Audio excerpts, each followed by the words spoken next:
Amen.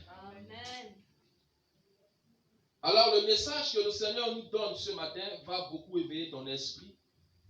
Et tu vas te reconnaître dans beaucoup de choses que tu aurais pu éviter, qui t'ont conduit à ta perte aujourd'hui. Alléluia.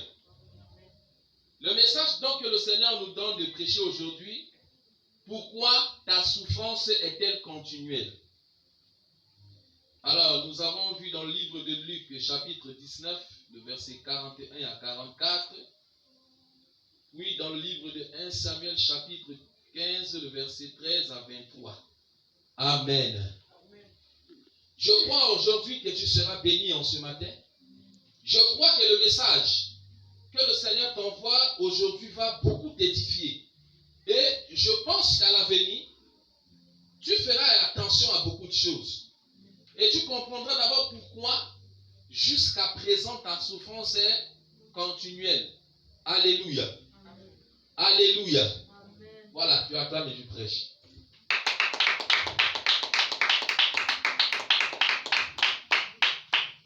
Pourquoi ta souffrance est-elle continuelle? Vous savez, il y a des chrétiens qui sont fermes dans la foi chrétienne. Ils sont adonnés à Jésus. Et puis, ils sont irréprochables même. Mais cependant, ils prennent en eux des souffrances qui sont continuelles. Amen. Et ces choses entraînent beaucoup de découragement dans l'église. Et voilà pourquoi il y a des chrétiens qui disent parfois que l'onction dans l'église là n'est pas bonne. Ou bien alors, le pasteur a un problème. Alléluia. Non, le problème n'a jamais été Dieu ni son nom. Mais le problème a toujours été le chrétien. Amen. Et je pense que tu vas comprendre ça dans le message que le Seigneur m'a enseigné pour te donner. Alléluia. Pourquoi ta souffrance est-elle continuelle? La Bible a dit que lorsque Jésus arriva à Jérusalem, il regarda la ville et il pleura sur la ville en disant: si seulement tu avais connu ce qui t'a été donné et ce qui appartient à ta paix, et si seulement tu avais reconnu le temps de ta visitation. Écoute-moi, tu as une souffrance continuelle parce qu'à plusieurs fois, tu as raté ta visitation. Alléluia. Tu traînes une souffrance continuelle parce que tu as raté beaucoup de visitations. Le jour de ta visitation, tu ne l'as pas connu. Ceux qui appartiennent à ta paix, tu ne les as pas aussi connus. Et pourtant, ces choses t'avaient été données. Alléluia. Comment ta visitation, tu vas comprendre. Il y a des chrétiens, aujourd'hui, surtout des chrétiennes femmes, qui traînent de célibat en célibat, ou alors d'échec en échec, relation, échec, relation, échec, relation, échec. Amen. Tu peux traîner des échecs dans tes relations amoureuses. Pourquoi? Parce que tu n'avais pas su reconnaître le temps de ta visitation. Ton comportement a influencé sur ta visitation et ça t'a fermé les yeux sur ta visitation. Je m'explique. Il y a des sœurs et des frères qui aujourd'hui n'ont pas le mariage, mais s'efforcent à entrer dans ce mariage parce qu'ils avaient raté le mari ou bien la femme que Dieu l'avait donnée. Il y a des gens qu'il vit, ou alors elle vit. Quand Dieu lui donne le mari de sa vie, elle le juge à son apparence. Et puis elle commence à voir ses principes, sa vision à elle. Et quand elle voit cet homme, elle ne voit rien de ce qu'elle pense. Ou alors elle ne voit rien de ce qu'elle a dans l'âme. Alléluia. Amen. souvent elle dit non, c'est pas mon mari, elle le jette. Et pourtant cet homme était l'homme de sa vie. Et quand elle a raté une telle visitation, ce sont ces chrétiennes femmes qui nous donnent le travail dans l'église. Et voilà pourquoi vous obligez certains pasteurs à vous dire des choses que Dieu n'a pas prescrites. Parce que quand une sœur a raté le temps de son mariage, pour récupérer ce temps, c'est même mission carrément impossible. Il y a des visitations qui ne reviennent pas de faux. La Bible a dit que lorsque Jésus arriva à Jérusalem, il a commencé à pleurer et il a dit, maintenant il va venir des temps où on va t'environner, on va te détruire, il ne restera plus sur toi pierre sur pierre. Ça veut dire qu'il y a des visitations que lorsque tu rates, ça entraîne ta ruine et ta destruction. Et ça commence à détruire ton mariage. À toutes les fois que tu croises un mari, maintenant tu ne trouves rien de bon. On va te malmener et puis ça termine. On te malmène et puis ça termine. On te malmène et puis ça termine.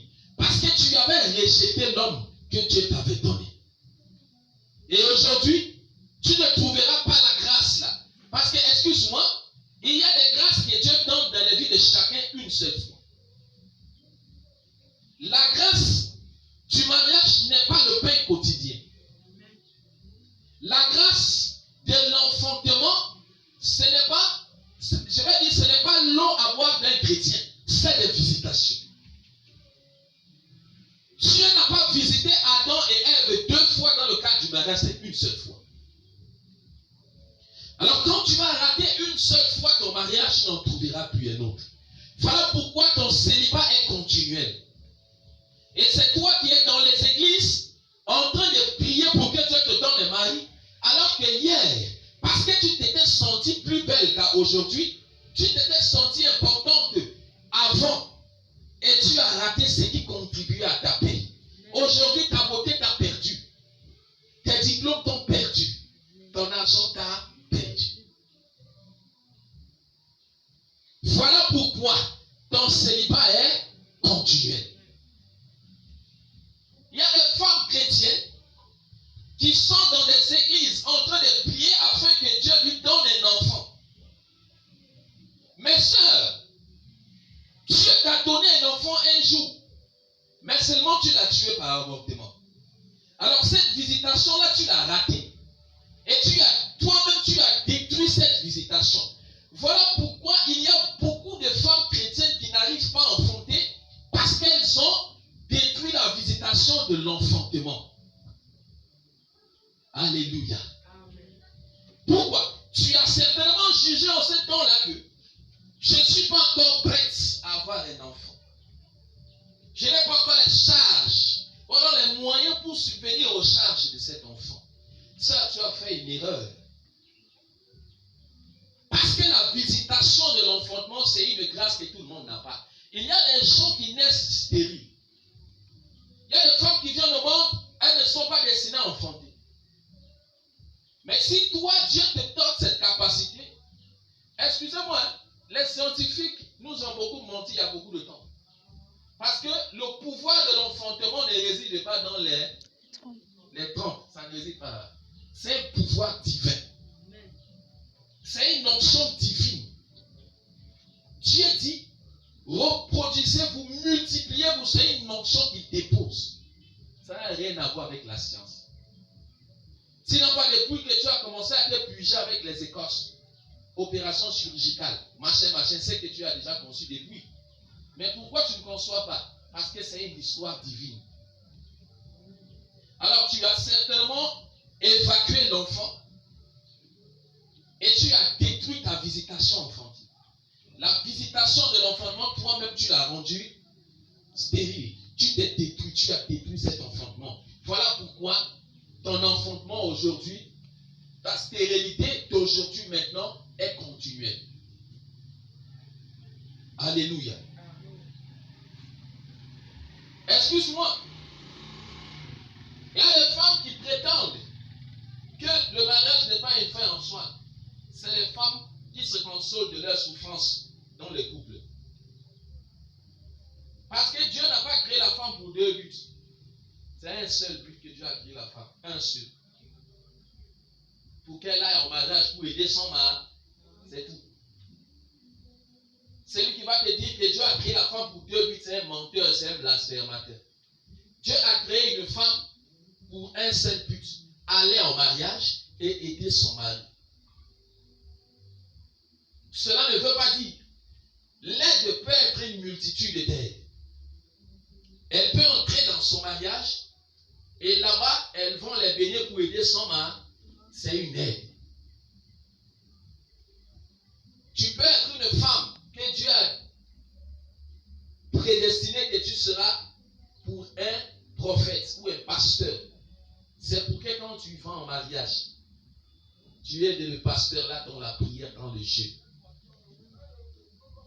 Amen. Voilà pourquoi les souffrances sont continuelles. Il y a des femmes qui ont signé des alliances dans des vies, chez des marabouts, et même dans des relations amicales. C'est des pactes qui te suivent et qui empêchent ton développement spirituel et physique. Voilà pourquoi ta souffrance est continuelle.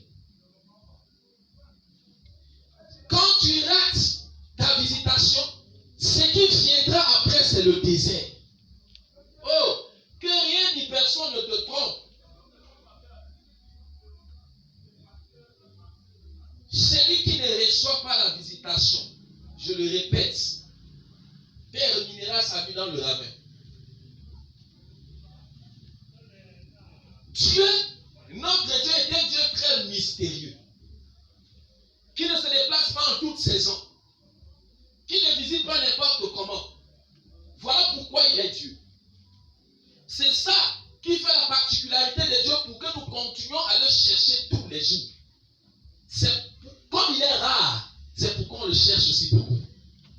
Alors le jour où Dieu se lève pour venir te visiter, et toi tu rates la visitation, quand est-ce que le roi se lèvera encore? On ne sait pas. Alléluia. Alléluia. Amen. Pourquoi ta souffrance est-elle continuelle?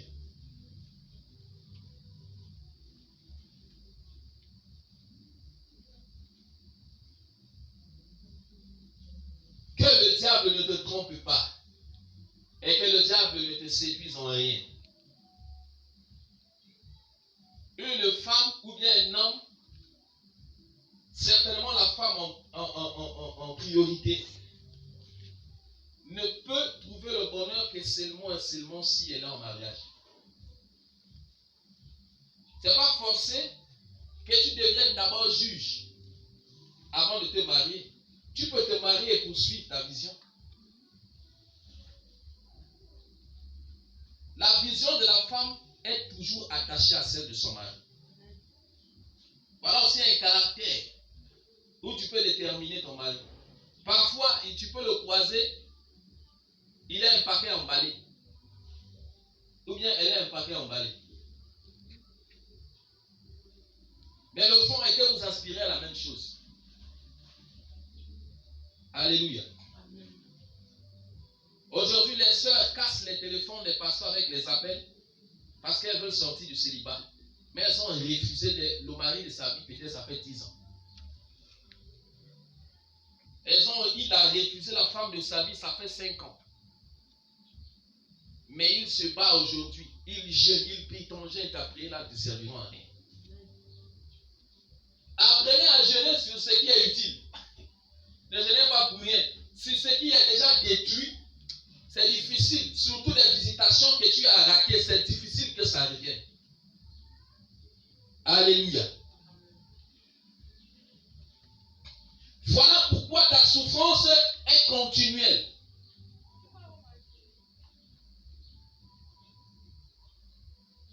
Pourquoi c'est seulement toi seul? Toi, tu as constamment des nourritures nocturnes. Tu as constamment des couches de lune nocturnes. Sœur, frère, tu as fait des alliances hier qui te suivent encore aujourd'hui.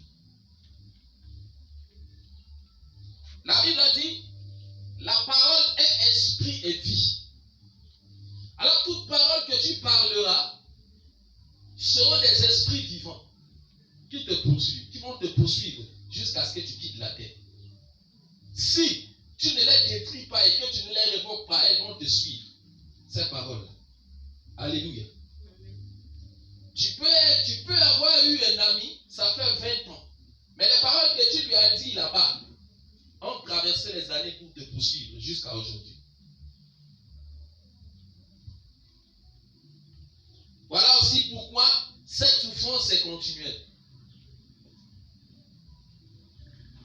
Pourquoi tu es dans le manquement? Tu es dans la pauvreté. Il y a des visitations financières, des visitations qui peuvent exploser la vie du chrétien, mais que le chrétien a évité ou bien qu'il a raté. Et aujourd'hui, ça a des répercussions sur sa vie.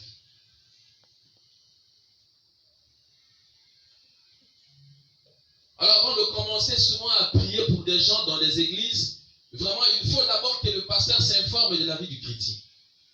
Et là je pense que des solutions appropriées seront données. Que de prier dans le tas. Parce qu'on va commencer à prier seulement, tu vas vivre pendant 4 ans, 5 ans, 6 ans, 7 ans, 8 ans dans la même église sans rien. Tu vas croire que Dieu n'existe pas et puis Dieu existe. Mais c'est que tu avais raté ta visitation hier. Beaucoup de gens sont dans des souffrances parce qu'eux-mêmes se sont mis dans ces souffrances. Beaucoup de gens sont dans des tourments parce qu'eux-mêmes se sont mis dans ces tourments-là. Ils ont détruit ce que Dieu a déposé en eux. Ce que Dieu t'a donné, qu'en as-tu fait? La Bible a dit que lorsque Dieu avait point Saoul au roi, il n'était rien.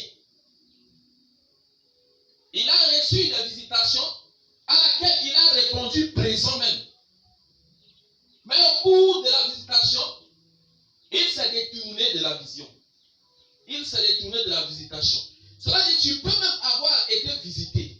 Mais pendant ton cours de visitation, tu as commis des choses qui t'ont infligé des souffrances continuelles. Alléluia. Voilà pourquoi même Saoul, Dieu l'a rejeté. Bien que lui, il avait même reçu la visitation, même à un moment donné, il n'a plus fait ce qui était dit. Il n'a pas respecté le contrat de la visitation. Parce que chaque visitation a un contrat. Alors la jeune fille ou la jeune femme que Dieu visite pour qu'elle conçoive un enfant, c'est un contrat. Le contrat stipule que tu dois le porter pendant 9 mois et aller l'enfanter le 9e mois. Mais quand tu portes, Dieu te le donne. En 1 mois, 2 mois, toi tu pars enlevé. Parce que tu es suprême que Dieu. Tu as jugé que la visitation de Dieu n'est pas importante. Et le problème que le chrétien aussi a, c'est que le chrétien se console lui-même beaucoup de ses erreurs. Le chrétien n'admet pas ce qu'il fait de mal. La Bible a dit que le juste accepte la réprimande. Il y a des chrétiens qui n'acceptent pas la réprimande.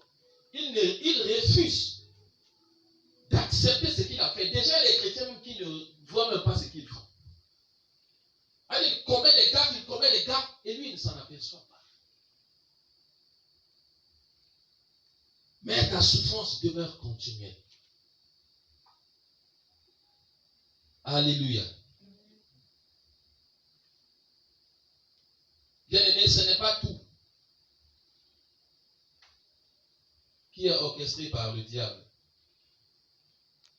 Il y a ta part de responsabilité dedans. Il y a des moments où tu as fui la visitation de Dieu. Quand Dieu t'appelait pour te visiter, toi tu lui as tourné le dos pour faire autre chose. Et le jour où la gloire s'est retirée, c'est le temps là que toi tu cherches à rentrer. Et quand tu viens, ça devient tout difficile. Frère, sœur, tu as raté, tu as tourné le dos à Dieu. Voilà pourquoi ta souffrance est continuelle. Avant de commencer à aller dire l'esprit de célibat sort, pose-toi la question pourquoi j'ai l'esprit de célibat. Avant de commencer à aller dire pourquoi esprit de pauvreté, tu n'as pas d'emprise sur ma vie. Avant de le dire, pose-toi la question à savoir pourquoi je suis pauvre. Qu'est-ce qui est à l'origine de ma pauvreté? Quand tu te retrouves que tu as des problèmes dans ton foyer, Ne te pose pas la question inutile. Pose-toi la question utile, ça dit pourquoi il y a des problèmes. Pourquoi ça ne va pas? Pourquoi les disputes? Pourquoi? Et tu vas te poser les bonnes questions et tu auras des réponses à tes questions.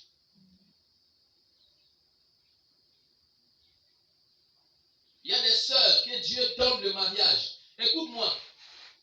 Ces choses, le diable vous a fait croire que c'est des simples choses. Mais la vérité est que le mariage est une grâce que tout le monde n'a pas. Il y a des gens qui sont disposés même pour le mariage, il n'y a pas. Le diable banalise et donne le mariage pour que la femme se détourne de l'objectif. Parce que le diable sait que la destinée d'une femme s'accomplit rapidement dans le mariage. Parce que quand elle n'est pas mariée, c'est une destinée en moitié. Parfois, tu as besoin de l'élément catalyseur qui peut être ton mari, qui va appuyer le bouton pour activer ta destinée. La Bible dit que lorsque Ève est arrivée devant Adam, Adam a activé Ève en disant 5 fois, voici la chair de ma chair. Les eaux de mer, c'était une manière d'activer Ève. Et Ève est entrée dans la destinée. Alors le diable vous fait croire que le mariage n'est pas utile, mais le mariage est très utile. Amen. Il y a des gens qui pensent que l'enfantement n'est pas utile. L'enfantement est même très utile. Il y a des gens qui croient que l'argent n'est pas utile. Frère, l'argent est utile. Tu n'as pas besoin d'être pauvre pour être humble. Tu peux être humble dans la richesse. Amen. Il faut qu'on arrête ça. Alléluia. Amen. Des gens ont raté des visitations financières parce que l'Église a beaucoup menti les gens. L'Église vous a trompé. L'Église vous a fait croire que l'on ne peut être proche de Dieu que seulement si on est pauvre. C'était une erreur. Dieu est un Dieu de prospérité.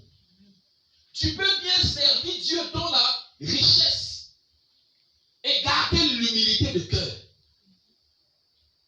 Celui ou celle qui mène une vie chrétienne dans la pauvreté sera un chrétien frustré à tout moment et prêt à l'abandon du royaume de Dieu. Parce que quand quelqu'un est continuellement pauvre, à un moment donné, il va abandonner le christianisme. Il y a des gens qui étaient même riches, mais l'église nous a dit non, on vient donner ça ici. Parce qu'il faut que toi, tu restes pauvre. Pour que l'église, elle, s'enrichisse.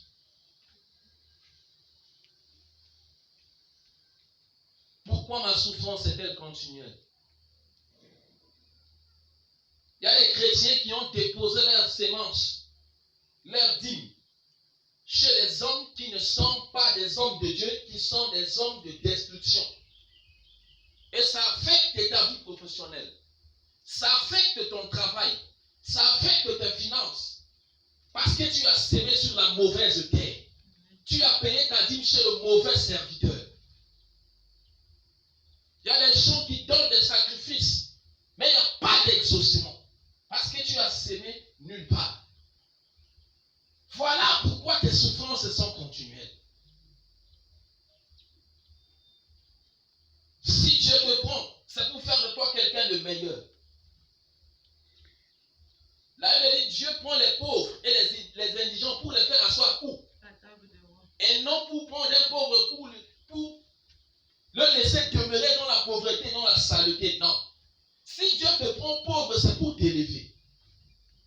Et si Dieu te récupère, que tu es déjà riche, c'est non pas pour t'élever en richesse, mais pour t'élever en esprit. Afin que tu ne gagnes pas seulement ce qui est richesse physique, mais aussi que tu gagnes la richesse absolue qui est le salut. Amen. Il faut que le chrétien soit capable de ces choses. Amen. Que les chrétiens comprennent ces choses-là. Ta souffrance est continuelle parce qu'il y a ces éléments dans ta vie. Et je suis convaincu que pendant que je prêche, tu te retrouves dans quelque chose. Voilà pourquoi ta souffrance est continuelle. Alléluia. Alléluia. Il y a des gens qui se sont amassés des malédictions, qui ne savent pas comment est-ce qu'ils ont fait pour avoir ces malédictions-là. Il y a des mamans qui, à la vieillesse, mènent une vieillesse difficile. Pourquoi? Parce qu'elle s'est amassée elle-même de malédictions. Celui qui ne sait pas, même les parents s'amassent des malédictions. Un parent qui ne prend pas charge de son enfant là est maudit. Un parent qui ne s'occupe pas de son enfant est maudit. Je parle de l'enfant de la personne. L'enfant reconnu. Pas les enfants que les femmes, vous les femmes là. Tu fais l'enfant avec un garçon, tu arraches pour aller donner à l'autre. Il faut arrêter ça, c'est pas bon. Amen.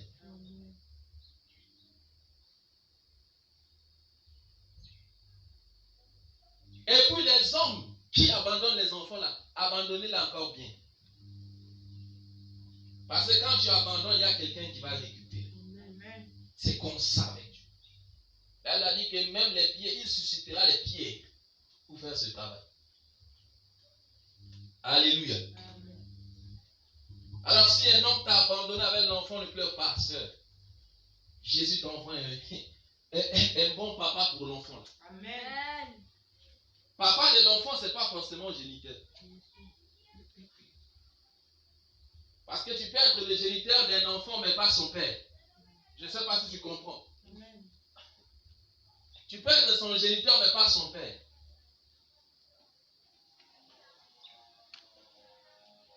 Pourquoi ta souffrance est-elle continuelle? Ce sont ces éléments qui ont produit la souffrance dans ta vie. Il y a des gens ici qui ont abandonné les enfants parce que le pasteur a dit qu'il faut d'abord venir à l'église. En abandonnant les enfants à la maison sans manger, livrés à eux-mêmes seuls. Parce que l'église t'a dit non, il faut venir à la nuit de prière. Un pasteur qui te demandera d'abandonner ton enfant. Parce que je dois venir à la vie de prière, mais pas de Jésus. Il faut d'abord mettre ton enfant en sécurité. Afin de vaquer à la prière. Il faut d'abord que ta maison soit visiblement un modèle afin de vaquer à la prière. Parce que ce sont ces causes-là qui ont amené des divisions et des haines entre les enfants et les parents. Parce que l'enfant, quand il avait besoin de toi, tu n'étais pas là. Tu étais à la prière. L'enfant a eu des problèmes dans le quartier, tu n'étais pas là, tu étais à la prière. L'enfant a eu des maladies qu'il a pu gérer seul dans la nuit avec ses autres frères. Toi, tu n'étais pas là. C'est ça qui amène des destructions entre les parents et les enfants. Et pour cause, l'Église est le principal responsable, ou bien la principale responsable. On ne sert pas Dieu dans l'anarchie. On sert Dieu dans l'ordre. La Bible a dit Dieu est un Dieu d'ordre. Il aime l'ordre. Alléluia. Je ne suis pas en train de dire que tu dois aimer tes enfants plus que Dieu. Ce que je dis, c'est que tu dois mettre tes enfants en condition et afin d'aller servir ton Dieu. C'est ça que je suis en train de dire. Tu peux leur transmettre tout ce que tu as, tout l'amour dont tu possèdes. Et là, tu vas qu'à la prière avec paix. Alléluia. Ta souffrance est continuelle. Parce que tu as raté ces choses. Ce dont je t'ai annoncé ce jour, tu ne les as pas accomplies. Voilà pourquoi ta souffrance est continuelle. Alléluia. Alléluia. Amen. Frère, sœur, si Dieu te visite, conserve la visitation. Paye le prix de la visitation, conserve-la. Ne fouille pas la visitation. Parce que la vie nous trompe beaucoup. Le diable est malin. Il va entrer dans ta vie. Il va te dire non, sors de la maison, sors. tu vas trouver un autre homme mieux que lui. C'est le mensonge. Parce qu'il veut te détruire. Quand tu sortiras, tu trouveras la mort. Le diable va entrer dans ton cœur, frère. Il va te dire, ta femme, si elle est très insupportable, chasse-la. Prends une autre. Parce que celle-là sera meilleure qu'elle. Frère, le diable te trompe. Parce que quand tu vas chasser ta femme, tu n'en trouveras pas une autre. L'autre qui va t'apporter là, va te donner le poison, tu vas mourir. Amen. Conservez les visitations de Dieu afin que les souffrances ne soient pas continuées.